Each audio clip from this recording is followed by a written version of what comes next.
تو کیونکہ دین قرآن پاک سے تو کبھی واقفیت تھی ہی نہیں، جو بھی دینی بیانیہ ہم تک پہنچا وہ تو ان لوگوں کا پہنچایا ہوا تھا جنہوں نے خود قرآن پاک نہیں پڑھا ہوتا.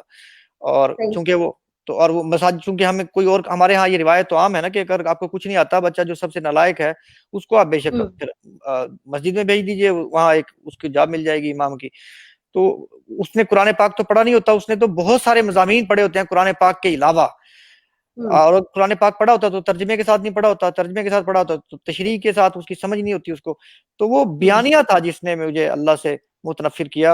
اور جیسے ہی اسلام کے بارے میں پتا چلا کہ نہیں، در حقیقت تو یہ اسلام ہے. میں جامعۃ الازہر گیا تھا، بیسیکلی میں لندن میں پڑھتا تھا، میری یونیورسٹی نے مجھے مصر بھیجا، تو میں چلا گیا کہ چلو بہت اچھی بات ہے، یہ تو جانا چاہیے مجھے، احرام مصر دیکھوں گا. اور یہ تو وہاں پہ ملاقات ہوئی پروفیسر صاحب سے، وہ افریقن تھے.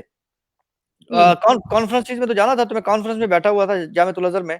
تو وہاں پہ انہوں نے جب سوال وہاں ایک ہوا، وَتُعِزُّ مَن تَشَاءُ وَتُذِلُّ مَن تَشَاءُ، کہ اللہ جسے چاہتا ہے عزت دے دیتا ہے، جسے چاہتا ہے ذلت دے دیتا ہے، تو اس کو کیا کرنا ہے.